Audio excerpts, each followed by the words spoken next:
Go ahead and feel free to take yourself off mute or go ahead and show your cameras. Let's all wave hi to each other, give a quick connection, and just reconnect in this crazy world that we live in. Hi, everyone.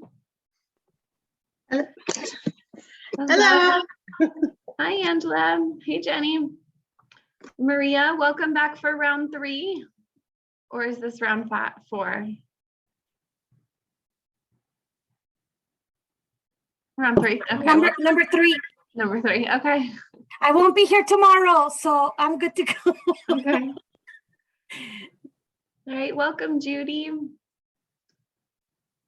Hi, Sue. Good to see everybody logging in. Hi, everybody. All right, well, welcome. Welcome to our cohort. We're so happy to see everyone today. Let's just do a quick check. Can everybody see my screen and hear my voice okay? Wonderful. Okay, we're gonna go ahead and get started on our spring cohort meeting. Today, the focus is social emotional support and child outcomes. We were very intentional to put Wally and Eve on our front slide today because we're going to be talking a little bit about where we've been in the past with our social emotional data and moving into the future on what we want to do about that. And so that's why Eve is there, representing the future. So we'll go ahead and get started by talking about our general purpose for why we have these cohort meetings. We always wanted to make sure that early childhood special educators had a place where we could come together to celebrate our successes and our challenges that's happening in the field. We wanted a place to collaborate with each other, with other state agencies, for districts to cross-pollinate and talk about what they're doing, to celebrate the successes locally, and to problem solve through any challenges that you might be facing. This cohort is a place to improve outcomes for all preschool students, including students with disabilities. We encourage active participation. So we encourage you to pose questions in the chat, take yourself off mute, have your cameras turned on the whole time. We're available in the chat as well as virtually to answer any questions that you may have. I am here with my colleague Tammy today. She is going to be my partner in crime. And so her and I are going to be your host for today. So we'll start with our meeting goals for attendees. Really, this is kind of our agenda too. We're going to walk through the social emotional data on children with disabilities over the last 6 years. We're going to explore some current social emotional strategies that we have in place. We're going to discuss implications of the current trends that we are on right now and how we'd like to move forward. We hope to identify and discuss how we utilize the social emotional standards and the early learning standards with assessment, and then how they align to curriculum and instructional practices as well. We're going to review a whole bunch of resources for professional development, technical assistance, and improving instructional strategies for practitioners in the area of social emotional development with a giant Padlet that we made for you. So to be continued on that front.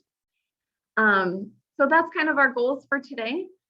We are going to start off our discussion about why social emotional skills are so important. So to kick us off, we wanted to share with you a parent's story of when social emotional skills were challenging for a specific child. A program's intentional interventions then came along and made a big difference for this child and for this family. The family was going through a whole bunch of changes, which you'll hear about in just a moment, but how the school really was able to provide those intensive interventions that made all the difference in the world. Rebecca is who I want to introduce you to. She is a parent of a child that had social emotional needs. We asked Rebecca to give us a brief summary of her child before special education. And so you'll hear her go into that a little bit. Then we wanted to know what intentional teaching of social emotional skills made the biggest difference for her child, and how did it impact their family. We then asked what were some of the specific actions that the program did that took the family through the roller coaster that they were on and improved the social emotional outcomes for their student or for their child. I need to stop calling them students all the time. Maria gets on me with that. She's like, they're kids too. I'm like, you're right. Okay. So let's go ahead and watch this video and hear from a parent perspective on what it's like when the schools make a difference in the area of social emotional outcomes.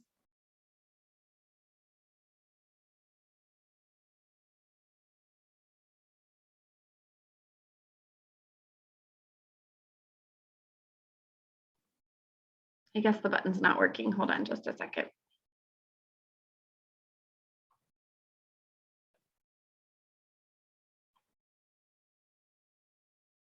It worked yesterday, right? I just push it, right? And it goes. Okay, hold on just a second.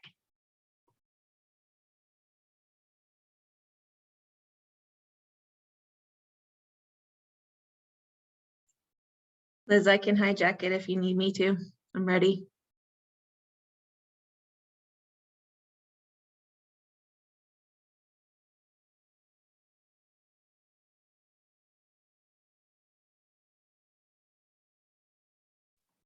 Okay, go ahead, Tammy.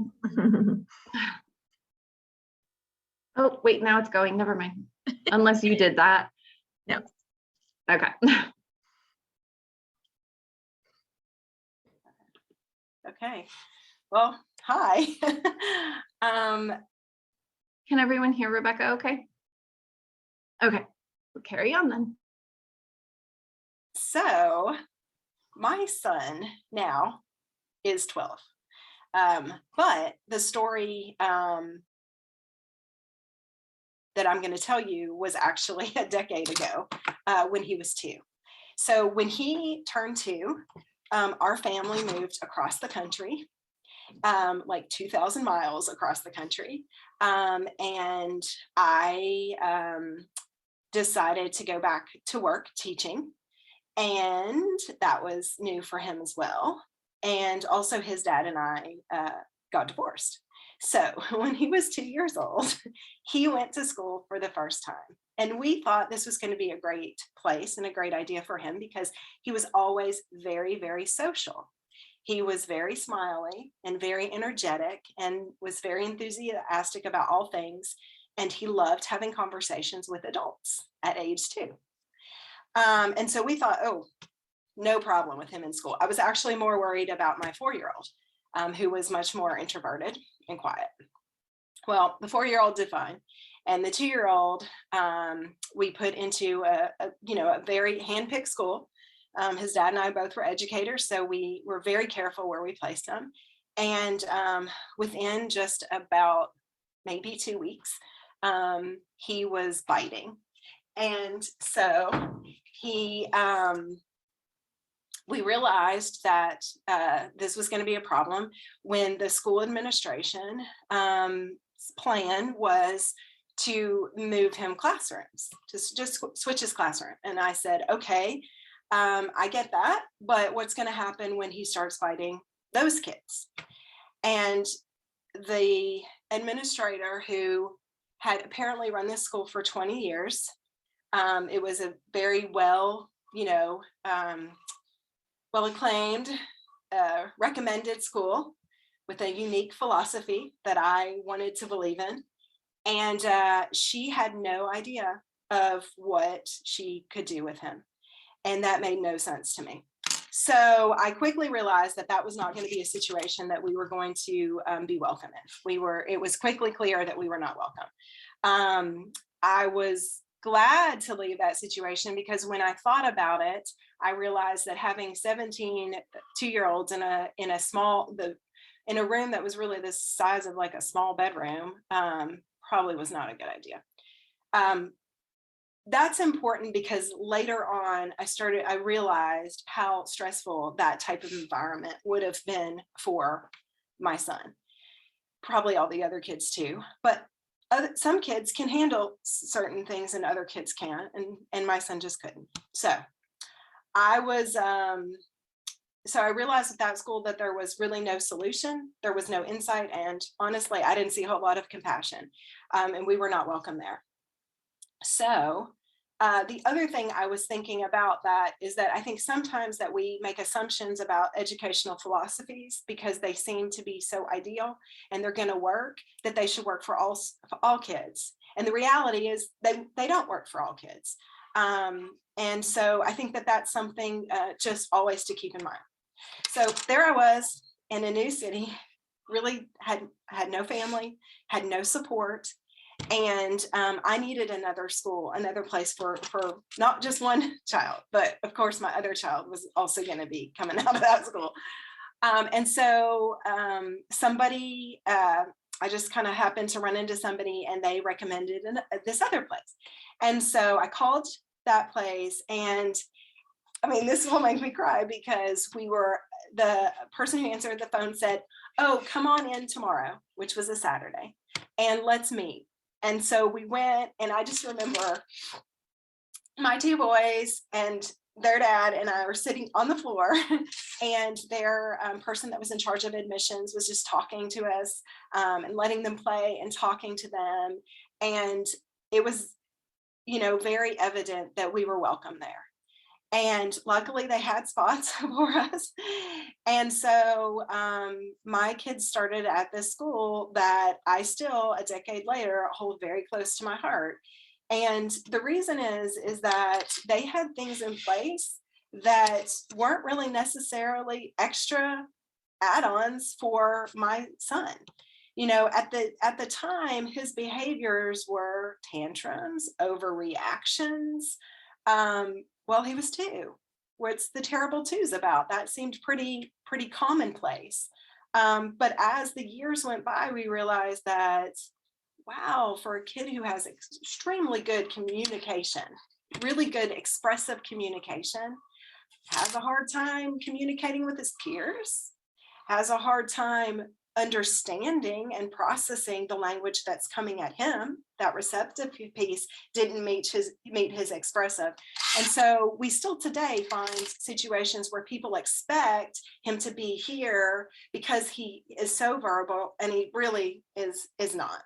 And so, but that environment welcomed us as a family.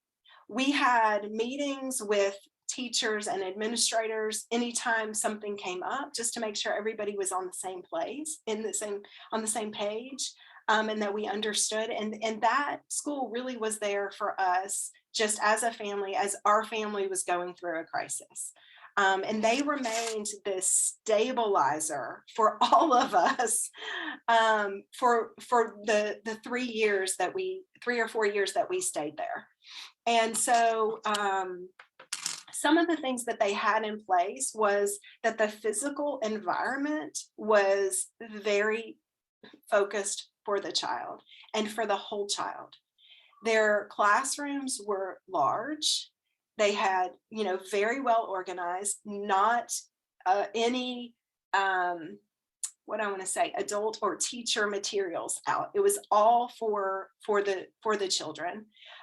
Their outdoor space had sand, it had water, it had trees, and lots of places to climb and run around, and lots of shade as well. And I think what was really helpful too was that we got daily communication. And for me, that has always been what I've needed. For a child who struggles with social and emotional, who has those challenges. I mean, I don't know if this is a good analogy, but I heard it the other day, and maybe it makes sense, is that it's kind of like when you go to an escape room and like we're all playing the game and we know it's a game.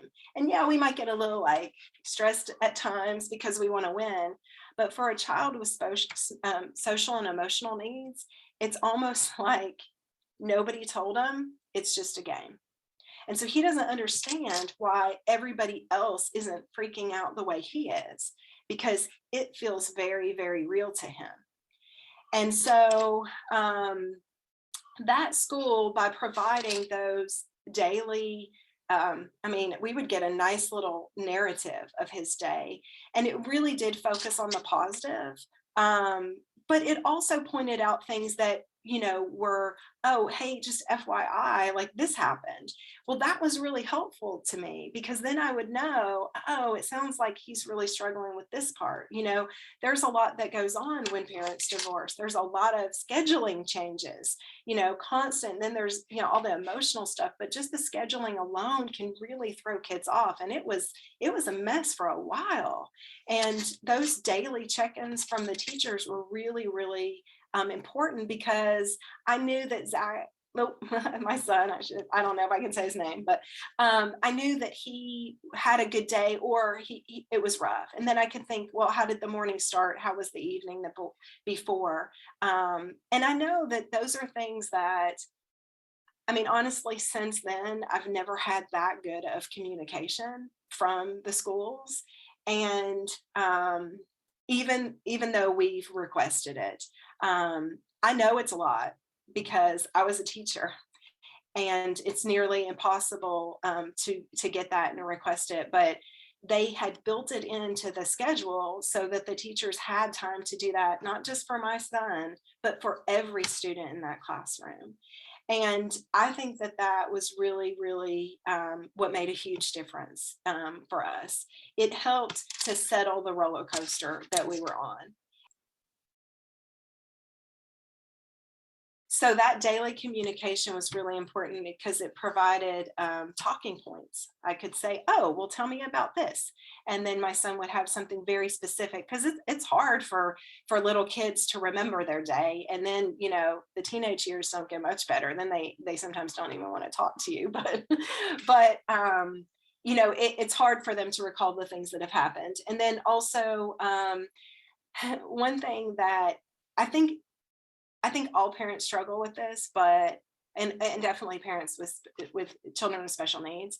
But I think that when you have a child that has social emotional concerns, and they have undesirable and unexpected behaviors that oftentimes people are scared of and don't know how to address, and look at it in a way where they think that the child is bad, the parents are bad parents, and they can't see it as stress behavior, which is what I've learned since. And I'm going to talk about that in a second. I think what is really hard is for parents not to be stressed out all the time. So after my son left that school, then he was at my school with me where I was teaching, and that was good because I was on site. But then the times when I haven't been there, I pretty much worry all day, because I'm just waiting for that phone call, and I'm waiting to not feel welcomed again. Because even though we were at that school where we were welcomed, the place before felt really bad.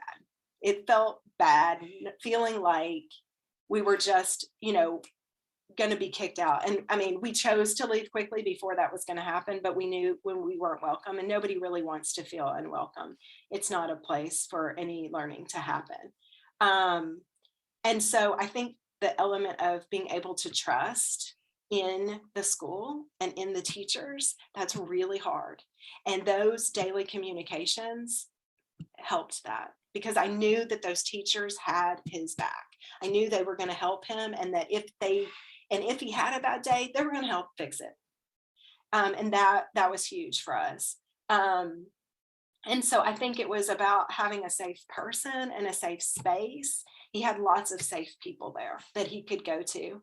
And that place, it prioritized compassion. It was structured. It was emotionally and developmentally appropriate. And it prioritized the social emotional skills of the children versus the academic task. And because, the point is, and this is what I know, because now I've studied self-regulation And if a child or a person, a human, an adult, if anyone is stressed, even animals, if anybody is stressed, there's no learning that can happen. And we still have reverberations of that still today, where my son gets stressed, he goes into fight or flight, and he can't learn. He's in a survival brain and not a learning brain. So if we want, better academic outcomes, then we absolutely have to address the social emotional. And it really only takes some understanding that when you see behaviors, it is communication. It's a very basic understanding, but it is something that we tell ourselves, and then eventually we'll start to believe it. Oh, you're communicating with me. That's not words, but okay, you are communicating. And now it is my job as the adult to figure out what you're trying to say to me. And then why this bothers you. So I think that what I want to kind of leave you with is that understanding the self-regulation has been huge for me, but I saw that school actually did it very naturally. They naturally co-regulated those students, and it was because they had a philosophy that they were prioritizing social and emotional, development and strengths in their children. They looked at it as a community partnership with the parents, and so they supported our family as much as they supported my son. So I think that's all I want to say.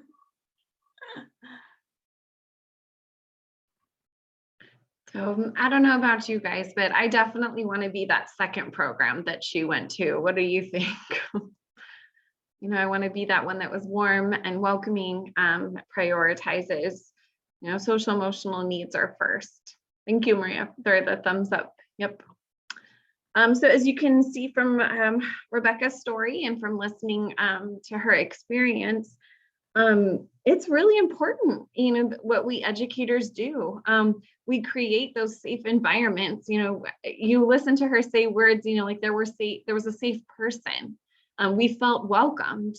Those were educators that were setting up an environment that were social emotionally safe, so that children could learn, when they weren't stressed out anymore, and they could get into that learning brain that she described, which had long-term success, especially for her son a decade later.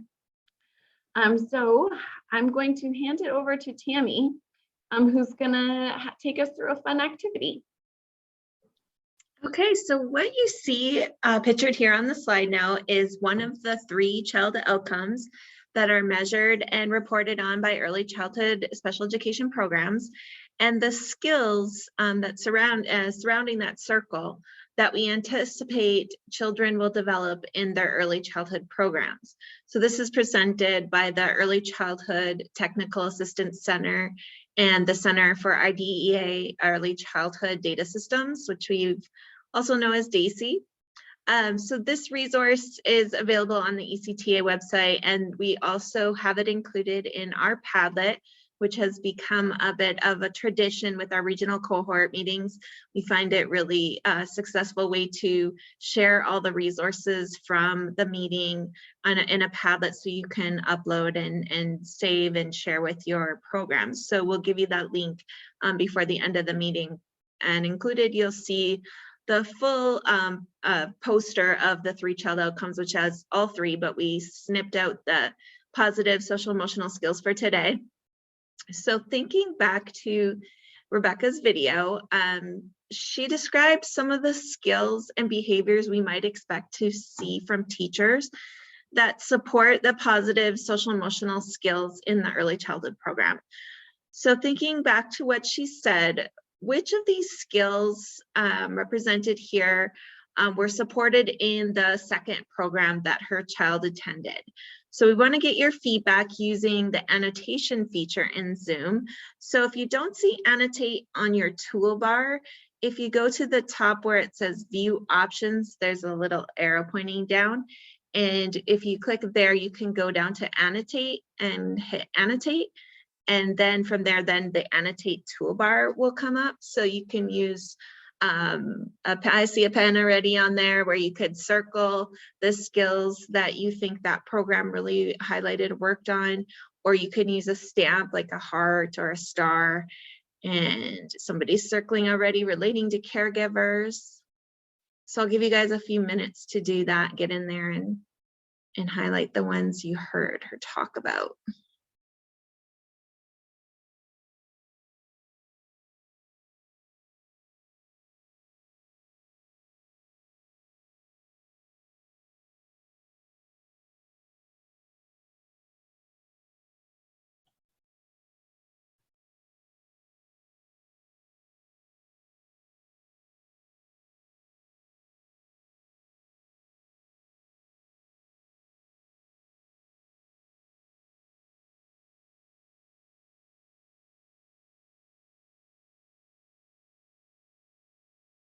Whoa, somebody's really good with drawing and drawing stars. That's so super cool.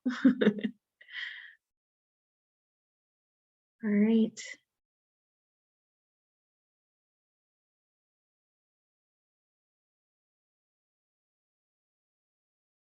So it looks like just from that short story that we could tell that that environment really set up the children's ability to work on these skills and develop.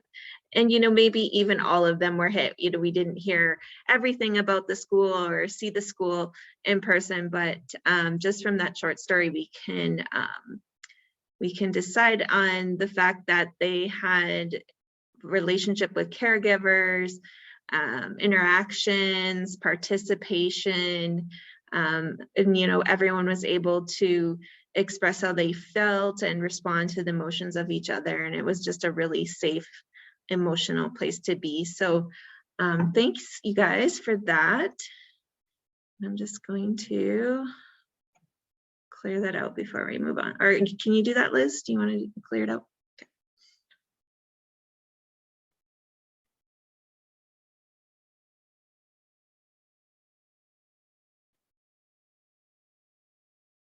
Okay, so in the beginning of the meeting today, Elizabeth mentioned Wally and Eva on that very first slide. So looking back and looking forward. So to start us off with doing that, we wanted to take a look at our state data on positive social emotional skills, which includes social relationships. So this graph that you see here represents the performance of preschool children with disabilities on those social emotional skills that were identified in that previous slide.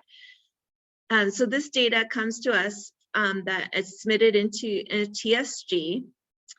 And as you can see on this chart, we have data from 2014 to 2020.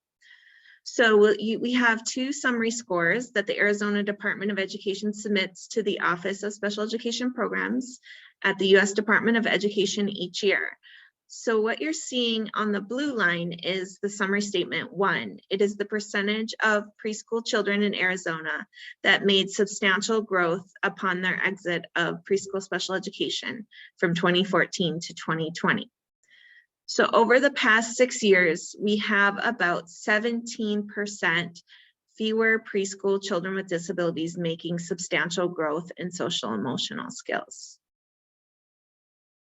And then what you're seeing on the red line is summary statement 2, which is the percentage of children with a disability that exited preschool special education performing like a typical peer in social emotional skills. So again, over the past 6 years, we have about 18% fewer preschool children with disabilities exiting preschool special education performing like a typical peer. So we want to take some time next to talk about what you all think we could attribute this decline over the past 6 years. Oh, and Sue says, was there specific areas that decreased? So this data is the overall social emotional we don't have it broken up into, Liz is going to go into later each of the objectives that go into that data to give us that information or that overall picture. And we do not have that broken down. It's the social emotional outcome one altogether. So Liz put a QR code, and you could also go to slido.com and enter 409546 as the passcode to get into our Slido. But what we're looking for is a word or a short phrase that you would use to describe what you think we are doing or we are not doing that's contributing to the decline in social emotional skills in the last 6 years. So this is pre-pandemic and then the beginning of the pandemic. So we're looking back way back to 2014 and on.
Feel free to put in multiple answers if you want. As with most things, of course, there's not just one contributing factor. So feel free to put in a few or several if you want. Looks like screen time is getting bigger and bigger.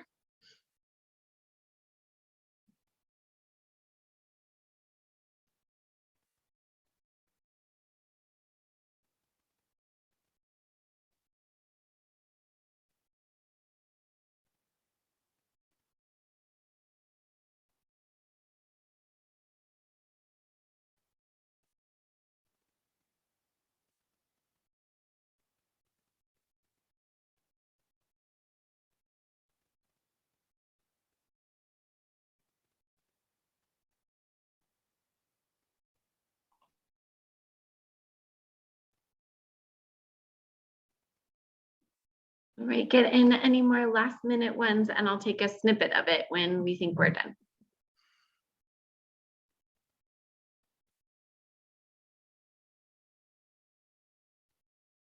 So the way this Slido works is the more people that input the same or similar words or phrases, the bigger it gets. So it looks like a lot of participants are contributing screen time to the decline in social emotional skills, which also is, lack of interaction. We've got adults not modeling, lack of interactions, less socialization, lack of social emotional interactions, parents on phones, teacher stress, less parental interaction. So quite a few different things, but all contributing factors to a possible decline. Thanks, Liz. We can go on to the next slide now.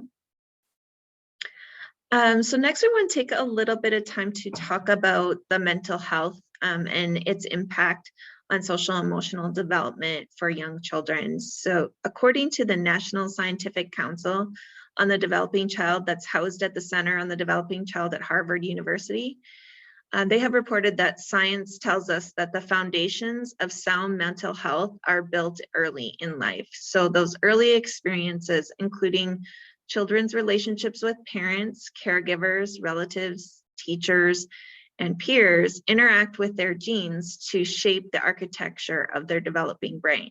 So disruptions in this developmental process can impair a child's capacities for learning and relating to others with lifelong implications.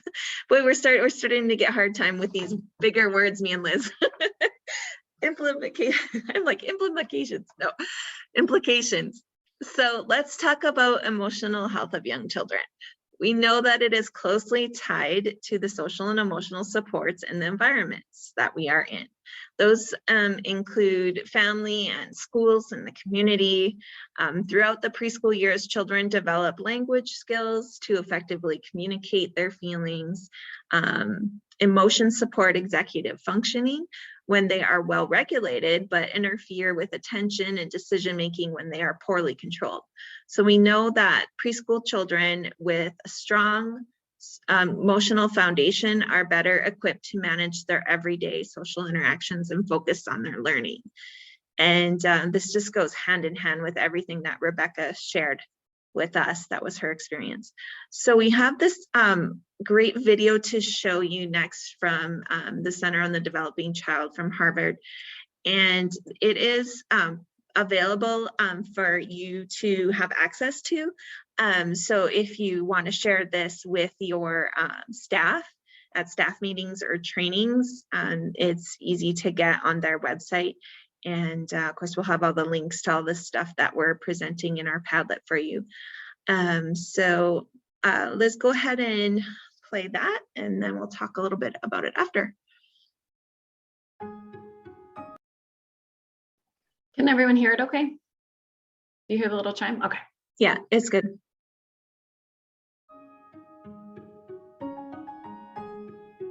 What do we want for our children? What's our goal? Our goal is to have productive citizens that are going to be part of thriving communities. So how do we get from here to there? As we grow up and as we move into becoming functioning members of society, our mental health is an important part of how we perform our responsibilities as adults. Mental health can't be separated out from cognitive development and language development and kind of social competence. And they all have their roots early on in either a very sturdy or a weak foundation. We certainly know that infants and very young children can exhibit behaviors, emotional behaviors, motor behaviors, which are predictive in certain cases of subsequent mental illness. What are the early signs of mental health problems? I think that when people look at children and think about mental health problems, that they have in mind often is the kinds of mental health problems that we see in adults. They're looking to see the equivalent of a depressed adult in a child or the equivalent of a schizophrenic adult in a child. And I think that because of the nature of development, that when children have mental health problems, they just look different. Some of the early signs of greater risk for mental health problems are usually not called mental health problems by people. They're usually called, things like behavior problems or a child who has difficulty controlling his emotions. Some of these may be early signs of what might be a mental health problem later, and some of which may be just differences among perfectly healthy children. So what does good mental health look like in a child? Good mental health looks like a child who's curious and interested in the world and wants to learn and can sit and reflect at times about what's going on. It's the ability to experience love, affection, emotions, get upset when things are upsetting, and bring yourself back into levelness without needing intense intervention. How do mental health impairments develop in early childhood? 21st century science at the molecular level is very clear that all aspects of brain function are the result of an interaction between genetics and experience. Mental illness, as most people think about it, has a very heavy genetic component. Mental health, behavior, personality, also has a genetic component, but it's much more malleable in the face of environmental influences. Genes and experiences, as far as nature is concerned, are just different ways of setting up operating systems, brain systems, neurons. What happens when a child experiences what we call toxic stress, severe experiences that can be damaging to its developing architecture? Those toxic experiences essentially create this unstable environment, this unstable foundation. If sound mental health provides a foundation of stability for a child's development, mental health problems can be thought of like a wobbly table. With a child or a table, there may be many reasons for instability. Identifying which factor is causing instability is the first step towards solving the problem. So how do we restore stability to a child's mental health? We can detect the early signs of instability, recognizing what these signs are, provides the child with the opportunity then to be placed with healthcare professionals who are trained to develop a more balanced set of skills on the emotional control side. The prescription is to provide support for parents and in that environment in order to reduce conflict, and that in turn will lead to a reduction in dysregulated behavior in the infant and young child. Most potential mental health problems will not become mental health problems if we respond to them early. Providing the right kinds of supports and intervention early on will reduce the extent to which this will be a potentially more serious problem later.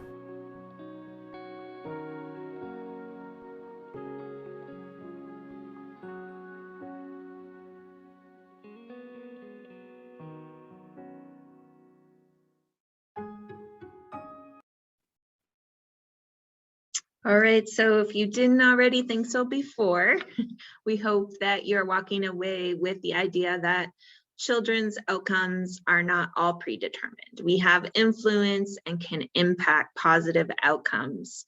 And when I watch things like this, I'm always so happy that I'm in early childhood and really have the opportunity to work on those foundations for children and families, just like Rebecca had. So we'll go to the next slide, give him some time to reflect. So we built in a little bit of a break here so you can think about everything that we've talked about so far and get up and stretch a little bit before we go into the future and talking about what we can do in our programs.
you could just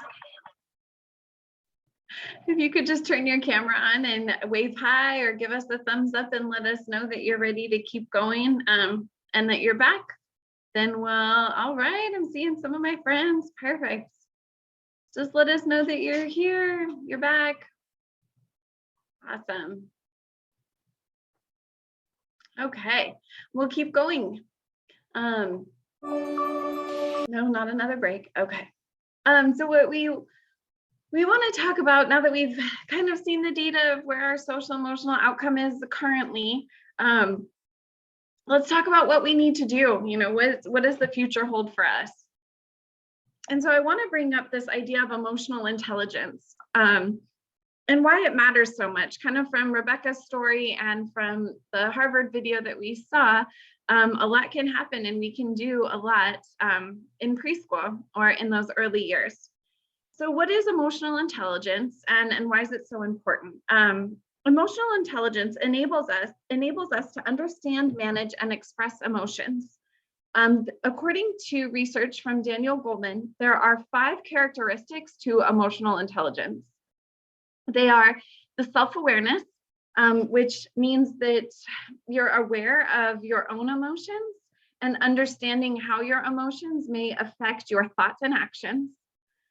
There's self-regulation, which is being able to control your impulsive feelings and behaviors and possess healthy and adaptive ways to face a challenge. Motivation is the desire to meet your intrinsic needs and to meet your goals that you want to accomplish.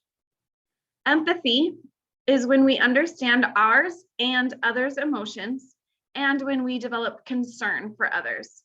Empathetic people notice emotional cues and they feel comfortable in social situations. Lastly is social skills, which refers to the skills when we are developing relationships. They're being able to maintain good relationships, skills that help us work well in teams, and to understand initiative and conflict management. When we talk about emotional intelligence and fostering a healthy emotional intelligence, we want to do that in our classrooms. And we are thinking of simple approaches that we can adopt as educators that would include, among many different things, but some things like reflecting on our own behaviors and our own behavior patterns and triggers.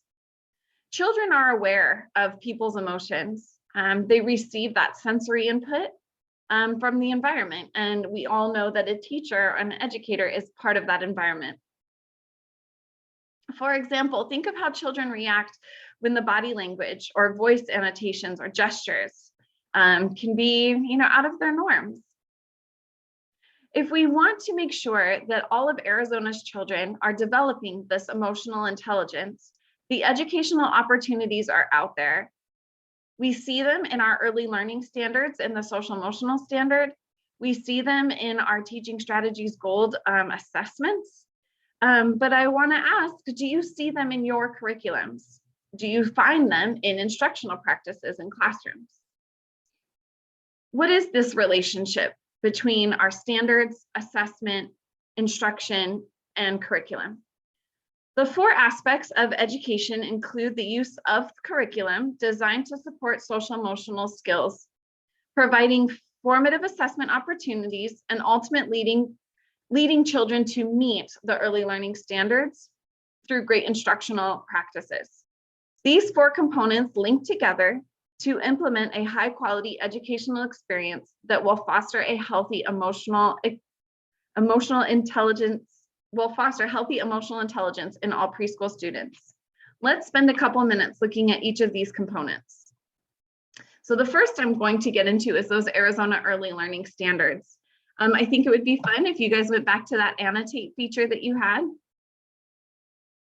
If you could get that back out and think about what are some of those 5 characteristics. I'll read them again while you're looking through our early learning standard that explicitly identify that social emotional skills towards healthy emotional intelligence.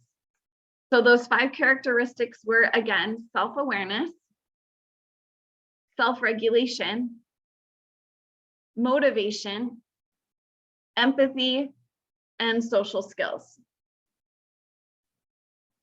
Now think of all the things that define that emotional intelligence, or those 5 characteristics.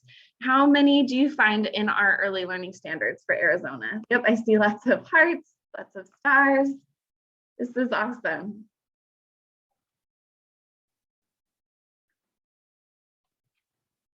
Perfect. So you guys are noticing emotional intelligence, it's built into our standards, right? We get to teach it here in Arizona for our littlest kiddos, for the early learning standards.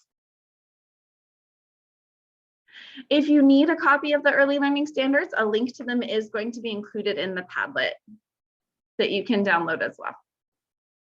Thank you for getting that annotate feature back out and exploring with me the clear connection between what we want to teach and what we need to be teaching, that we're in alignment there. Let's now look at teaching strategies goals. And I know when Sue asked that question, which areas were we declining in? These specifically were the areas that we are on a decline in the social emotional outcome. Specifically, they are children's ability to regulate their emotions and behavior, establish and sustain positive relationships, participate cooperatively and constructively in group situations. Now, I know those are all the teaching strategies objectives 1 through 3, but what's also included, what that was on the decline, was objectives 8 and 10, which are listens to and understands increasingly complex language, as well as uses appropriate conversational and other communication skills. So these are the 5 objectives that led us to this, that are all in the bucket for the outcome 1 that are on this decline. So the children's performance of meeting, exceeding, or falling below the early learning standards is assessed on teaching strategies gold for students with disabilities in our state. As teachers observe children's activities relative to regulating their emotions, to making new friends, to sustaining friendships, it's important that we accurately report what it is that we see and the skill level that they are achieving. We need to do this in a way that teachers can intentionally teach and scaffold a child's social emotional learning and monitor their assessment results. So I want to share with you some things. We didn't mention it on the word cloud that we made, but we noticed some things in Teaching Strategies Gold that I wanted to share with you when we are going through checkpoint and monitoring documentation. Is that we want to make sure that we are accurately leveling what the children are able to do, their child's performance. Specifically, the use of those in-between levels or those odd levels. Not very many teachers get the opportunity to get into professional development about what are those odd levels and when can I use those? When is it appropriate to? So I wanted to share with you a screenshot here of the Teaching Strategies Gold color band progressions, that continuum. Remember, the green color band is 2 years before kindergarten, and the blue color band is the year before kindergarten. And that's where we spend the bulk of our time in early childhood special education. But specifically in this example, we were talking about a child, and this is what the piece of documentation said. A child asked another child to sit next to her during mealtime after seeing that the girl didn't know where to sit. The teacher scored this as a level 4 in the area of objective 2C, which is interacting with peers.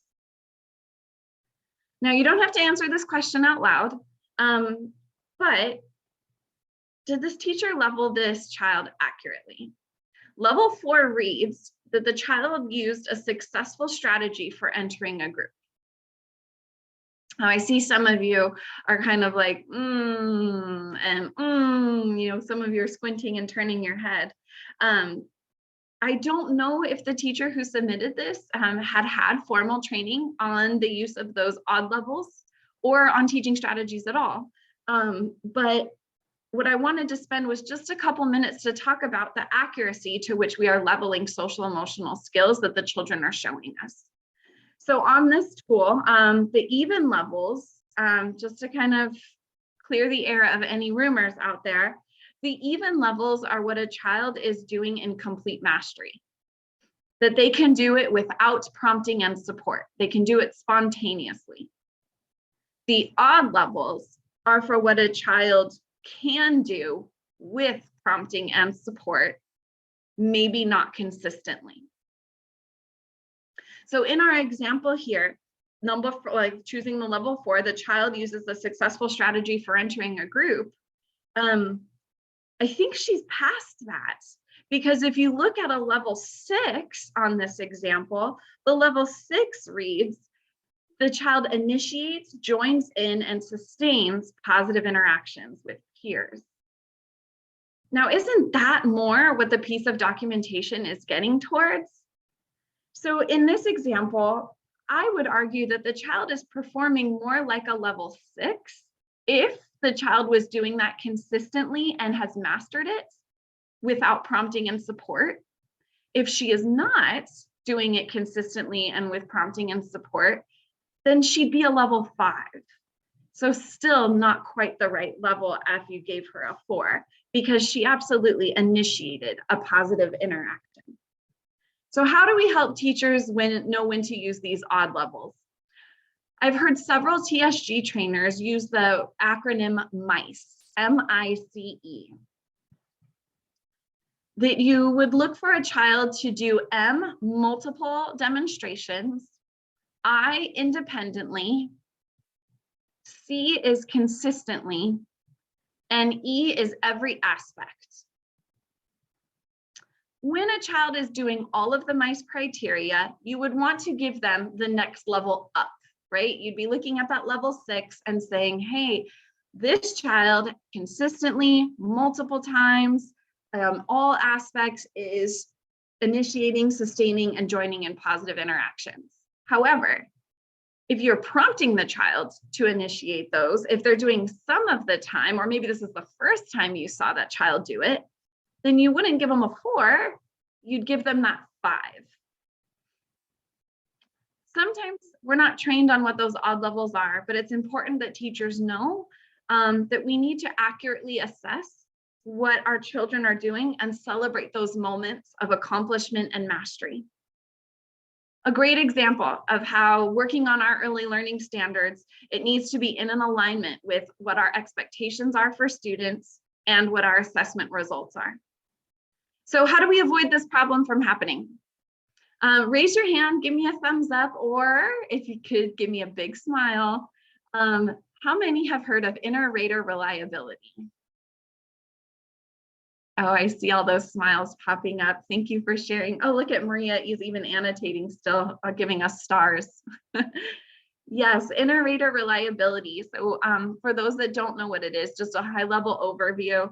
Inter-rater reliability is an online certification process that gives you the opportunity to evaluate a piece of documentation or watch a video of what a child is doing and compare your rating that you think the child is demonstrating to that of a Teaching Strategies Gold Master Rater.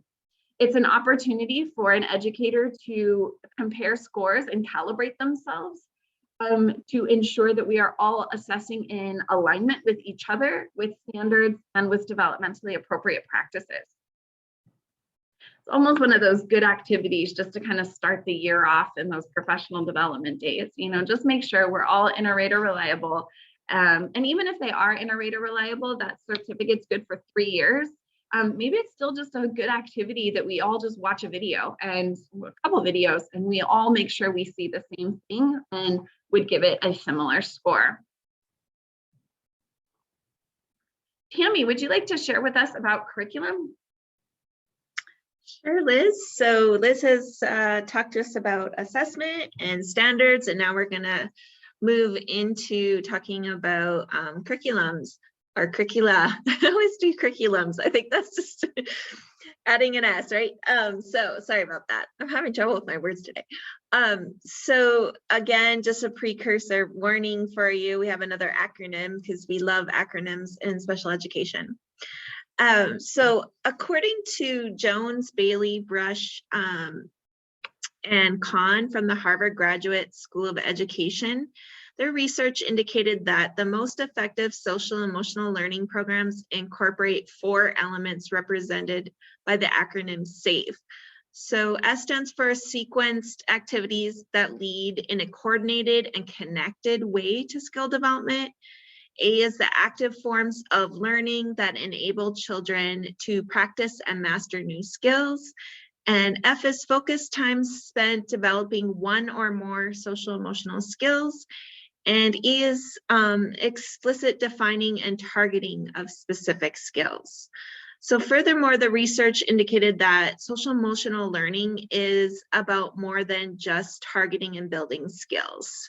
So social emotional learning efforts are most successful when they occur within supportive contexts and school and classroom contexts that are supportive of children's social and emotional development, including those really effective adult-child practices and those practices that build a positive classroom climate.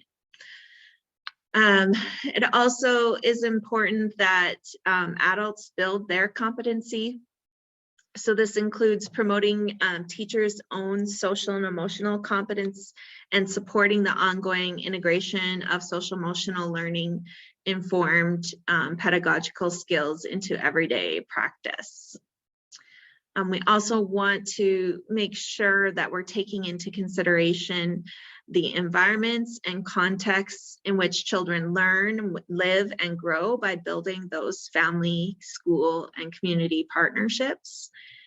And targeting in a developmentally appropriate way skills across multiple domains of development, including emotional processes, social interpersonal skills, and cognitive regulation, or those executive functioning skills. So we want to set reasonable goals for our social emotional learning. This includes articulating a series of short and long-term outcomes that are reasonable goals or expectations for the specific social emotional efforts. So these include those short-term indicators of children's growth and progress in areas proximal to the specific social emotional learning activities, and the longer term indicators of more distal future impacts.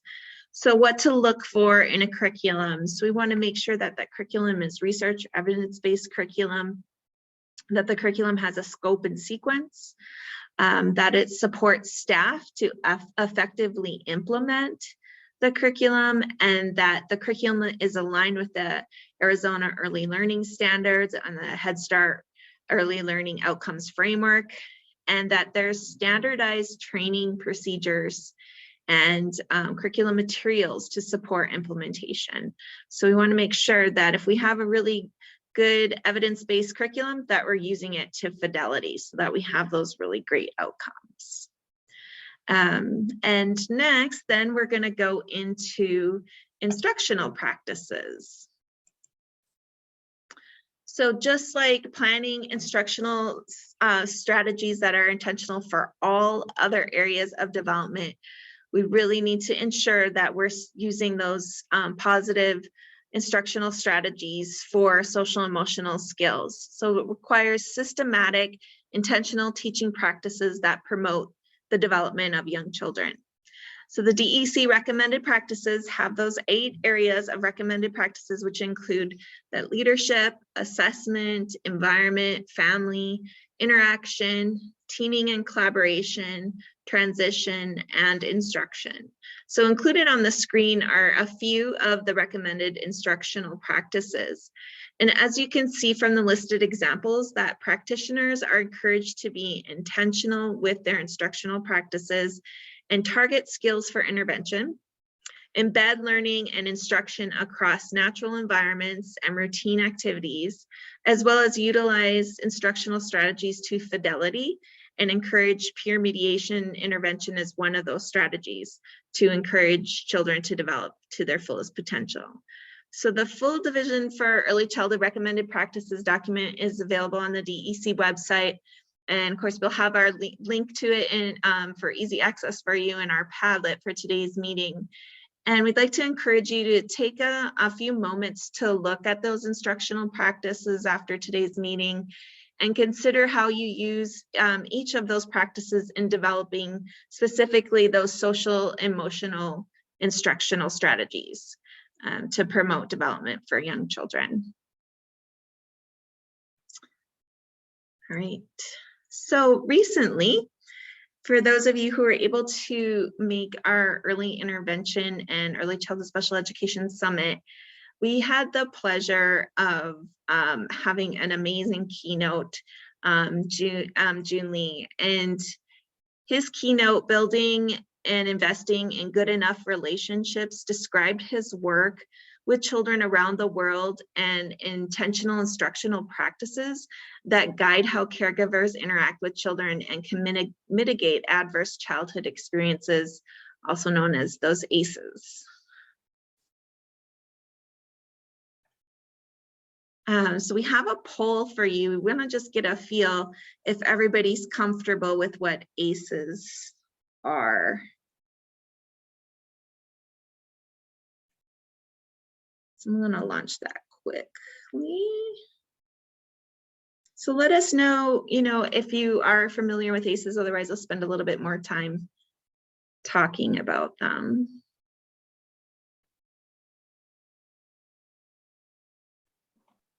Tammy, can you launch the poll? I did. It probably just didn't go to you, Liz, because you're a co-host. Wasn't very nice of it.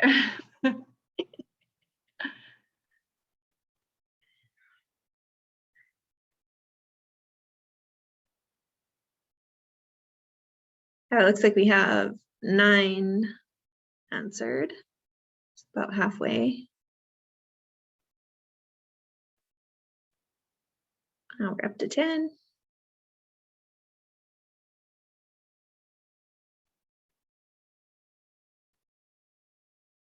All right, I'm not seeing anybody checking off that they're not familiar at all with ACEs or the adverse child experiences. So that's good. You all know kind of what we're talking about. So I'm gonna just end that poll so we can get moving on. So there's our results there.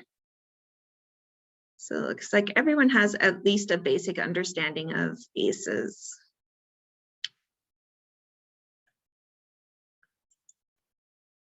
Okay.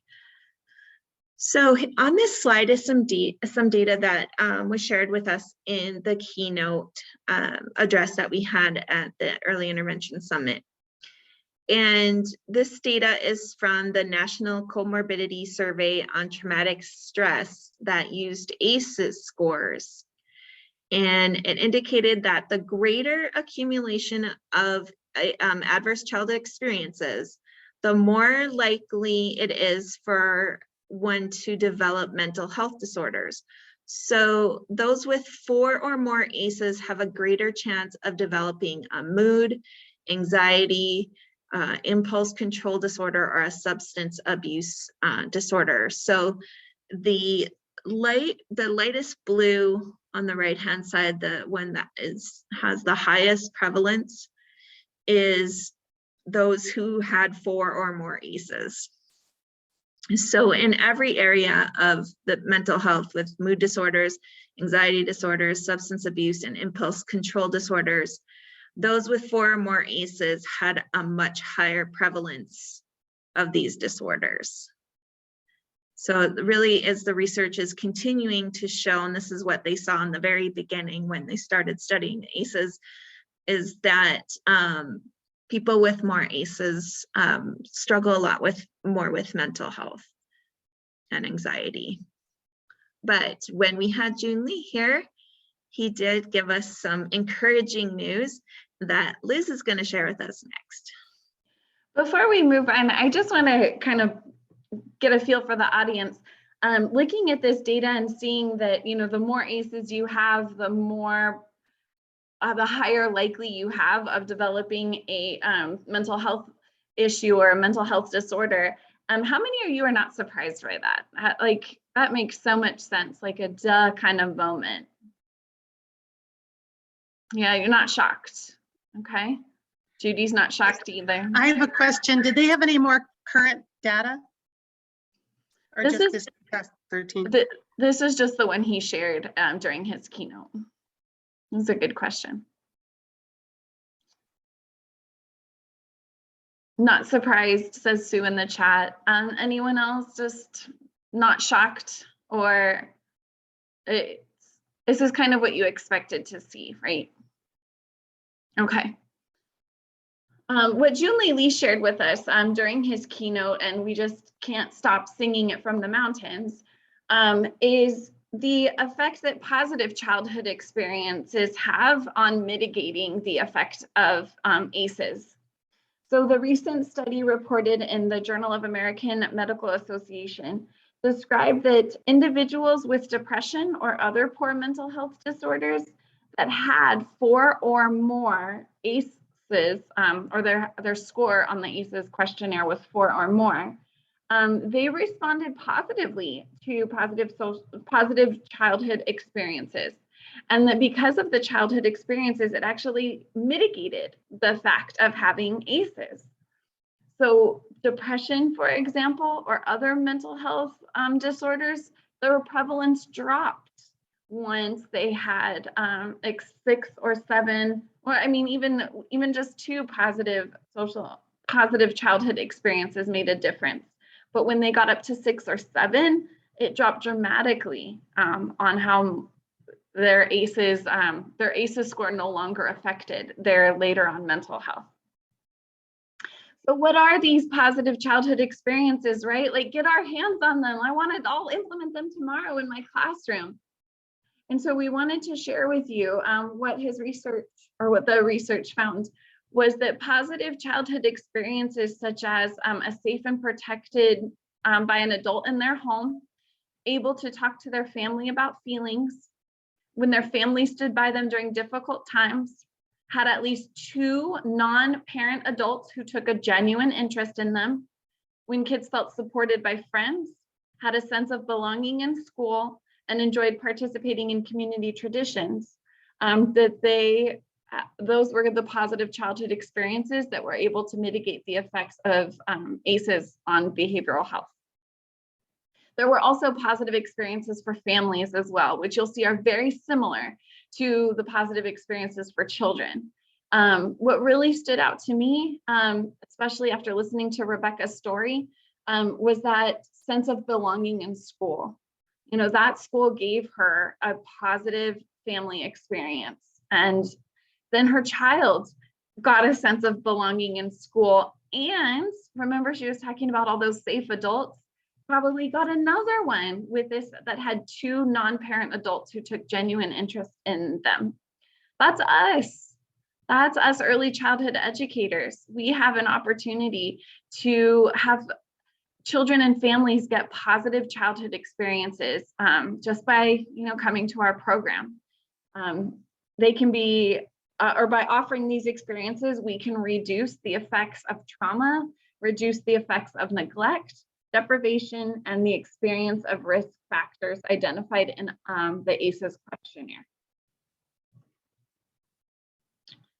So, wow, right? How many knew, or now what I should say is, was it a surprise to you still that positive childhood experiences could mitigate the effects of ACEs?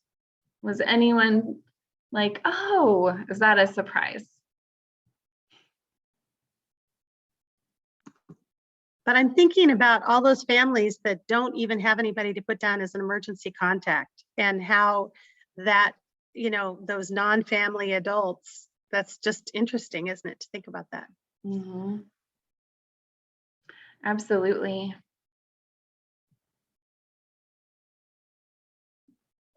I like what Sue shared. It makes sense, but we don't talk about it enough, right? We talk about all the doomsday. We talk about You know, the kind of like what Tammy was talking about earlier, like, oh, they've had trauma, you know, guess what? I guess nothing we can do.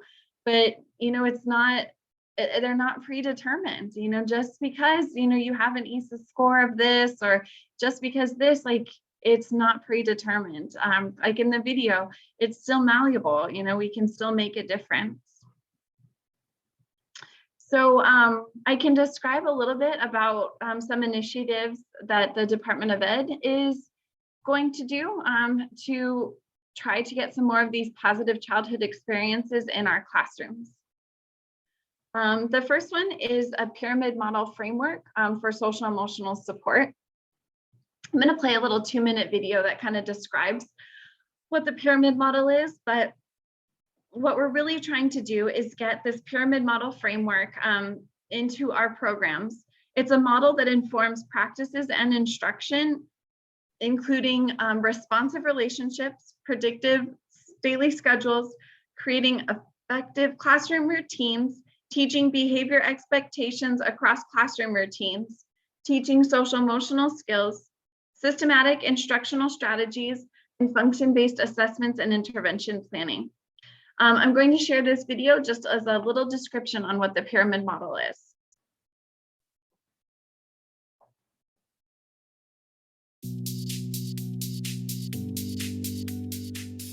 I'm Ron Roybal with the University of Colorado Denver and the Pyramid Model Consortium. The pyramid model is a way of looking at early childhood to reduce the challenging behaviors in our classroom, and it's a tiered approach that we have. It starts out with understanding how important relationships are to reducing challenging behaviors in classrooms and having kids follow directions, moves into the quality of the classroom, classroom management, organization of the classroom, things we do every day to help us, moves into, from there, targeted teaching of social and emotional skills. Research is telling us that a greater number of our kids are coming to us needing support in this area, social and emotional. The top of the pyramid is reserved for individual intensive interventions. This can be done in 2 different ways. This can be done with students with severe challenging behaviors. This also might include students on an IEP. And that's where we start looking at those students on an IEP and saying, what are the things that we need to be doing to help meet their needs within these environments? If we do those things well, it allows us to modify curriculum and instruction to even write better behavior intervention plans or include and do full inclusion with students with disabilities.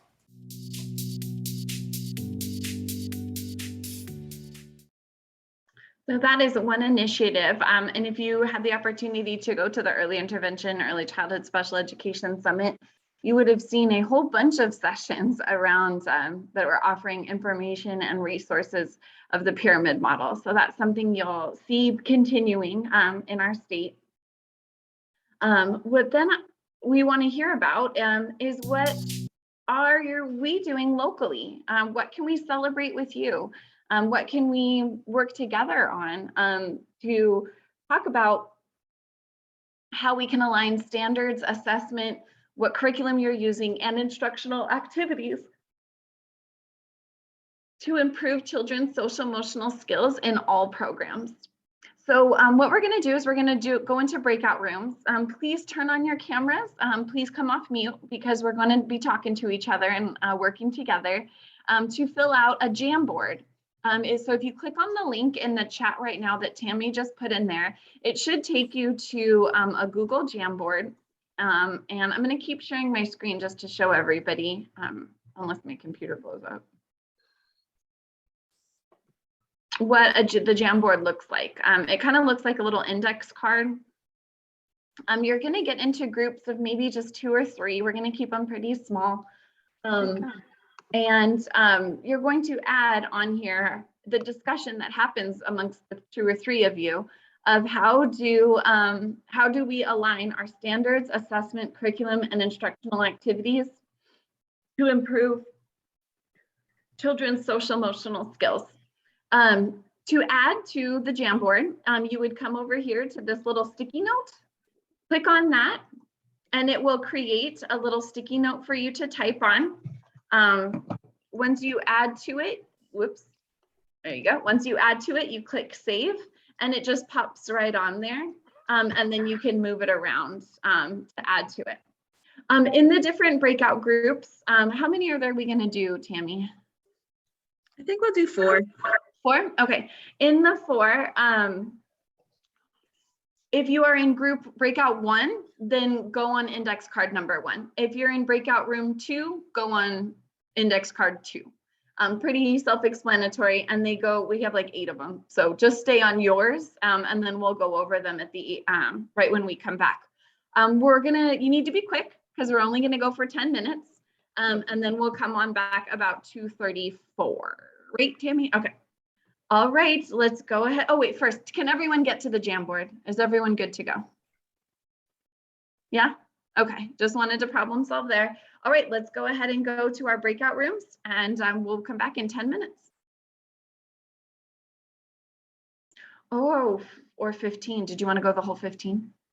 No, if we have 4, we'll have more time to talk then, because we have an extra group than last time. Okay.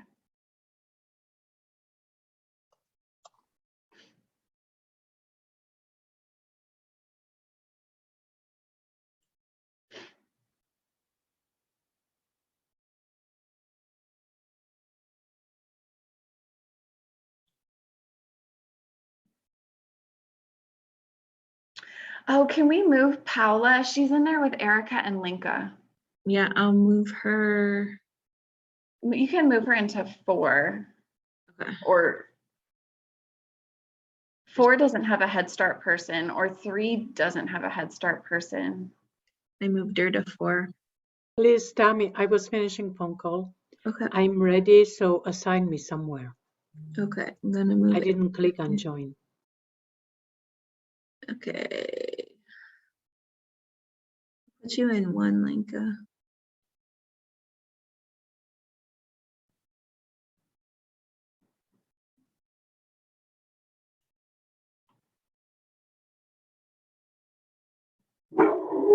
Oh, the gardeners.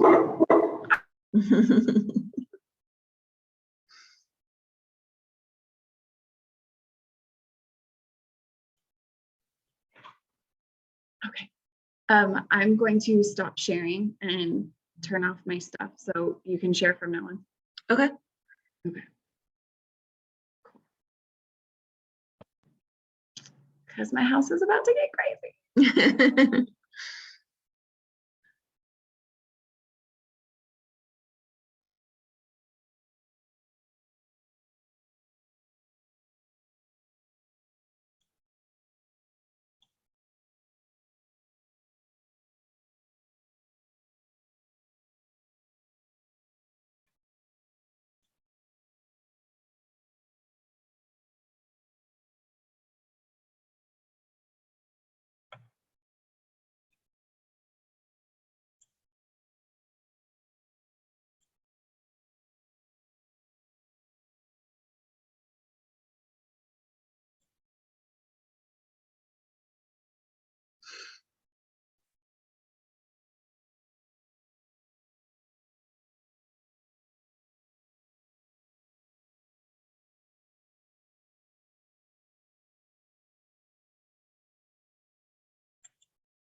You didn't hear a word I said, I'm sorry. I was just popping around to all the different groups, eavesdropping.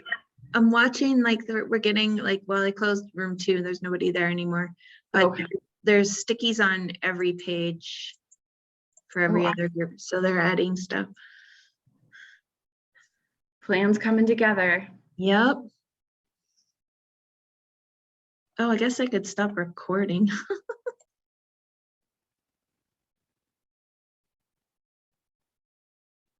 Everybody's coming back.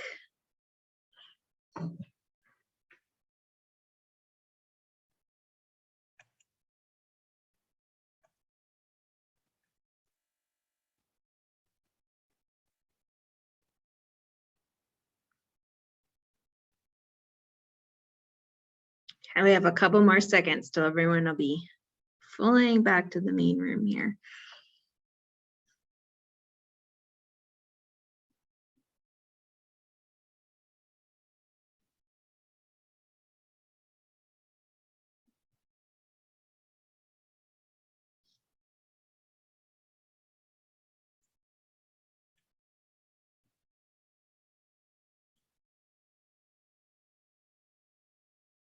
Okay, I think we've got everyone coming back.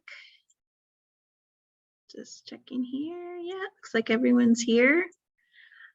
All right, so sharing our Jamboard here, and I have group 1 up.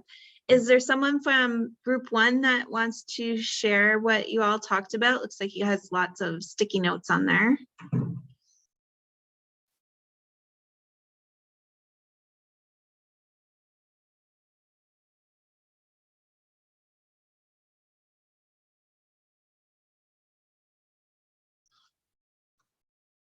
Trying to remember who was in group 1, and I can pick on you. We just talked about how all of these different types of standards and skill sets really can help improve our kiddos' social emotional skills in a variety of ways, through language, through interactions, everything from conscious discipline to PBIS, the Eckers. All of those components are all embedded within each other and work hand in hand. Awesome. Thank you. Thanks for sharing. Looks like you guys had a great discussion. I saw social stories on here, positive experiences. Awesome. Let's see, let's go. Oh, I closed group 2 because we didn't have too many people in there. How about group 3? Ooh, they have arrows and stars and stuff. Jenny, you can go ahead. We do have arrows and stars and stuff, and they might not necessarily make sense, but we really liked them, so we left them on there. We had a great time completing this, and we discussed quite a bit about how so much of everything with standards assessments, curriculum, and instructional activities improve social emotional skills based on the fact of if it is quality instruction, and if you are using, I don't know, various SEL strategies to in all of the instructional practices, then you'll be doing a good job. So there's a few of our ideas. These are great. Thank you. Thanks for the opportunity. Yeah, you guys are really artistic too. Got it like all like set up. So cool. All right. So how about, oh, group 4. Whoa, you have lots too. You guys are all doing so great. I think this is Jenny. I'm the only one who's in my group right now, I think. So we talked about just the interconnectedness. Was someone else there? Oh, Katie's there. Does Katie want to do it? You can go ahead. Okay. I know she had to leave for a minute, but anyways, that the social emotional standards, because we have them, it justifies social development in everything. So, pretty much like I was saying, that when you're training your staff and they're assessing, math, but there's also a social emotional component to like everything. So pretty much you're always going to be doing that top section. And then we just talked about rituals and like coming back from a holiday and how we might, like I use a calendar to talk about like just a cheapy calendar, like a kind you'd have in your house, and just talk about like, oh, this last time we were together and this the next time we'll be together, and things like that, so that kind of like building community and talking about routines. Having age-appropriate peers helps our students learn SEL skills because they may have them more developed than our students. So then it's really helpful to have those peers in there. And children just need to feel safe and loved. And so that's essential to everything we do. So. Awesome. Great job, you guys. I hope you enjoyed your conversations. We like to make sure that we build that opportunity so that you can talk with each other and, you know, share ideas and talk about what you're all doing. So we don't have too much left to share with you, and then we have some time if you want to ask questions or talk some more. So I'm going to pull this back up here. So coming up, there's another opportunity for some professional development around social emotional. On March 26th is the Early Childhood Education Social Emotional Learning Day. It is virtual and it is on a Saturday. So we don't need to worry about substitutes and things like and staffing, stuff like that. So there is a keynote at 9 a.m. and then 2 breakout sessions following at 10:15 to 12:15 and then 1 to 3. And you can pick from 2 different sessions in each of those 2-hour windows. For those webinar choices, you'll have to visit the event management system and register for each individual session you are interested in. So I'm sure most of you, I know most of you are familiar with our EMS system. So you can get to the Early Childhood website to get the links from the ADE web pages. So we're encouraging you to attend that if you can. The keynote speaker is Tweety Yates, and she was co-project coordinator for the Center on the Social Emotional Foundations for Early Learning, also known as CEFL, where she developed training materials as well as provided training on the promotion of young children's social emotional development and prevention of challenging behaviors. And she is now continuing that work as faculty on the Pyramid Model Consortium that has kind of replaced that CEFL. So hopefully you can send some of your staff to this session. It's going to be really great opportunity to talk about social emotional learning. And then for our unit, our next regional cohort week is May 9th through the 13th. And we will have sessions just like we have every time, Monday to Friday. So if you can't come on your region, let us know. You can come the other, another day that works better for you.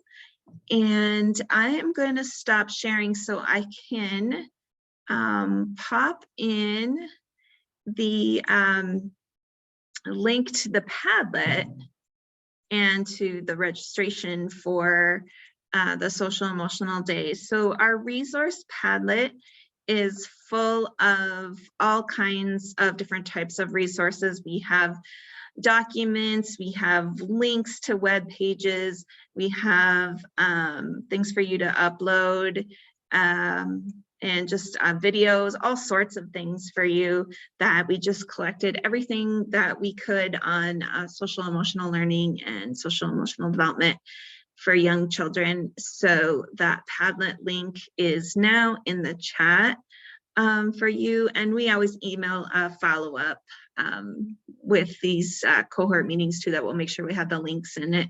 And then the link for the main social emotional day for that keynote is there. And then in the EMS, if you go to the calendar, you can get to all the sessions. So, whoa, that's everything we have for you. And 2:44, so we did pretty good today. Getting everything in those 2 hours. So we have time if anyone has any questions or wants to chat some more about some stuff. We are going to be here, and I'm just going to stop recording.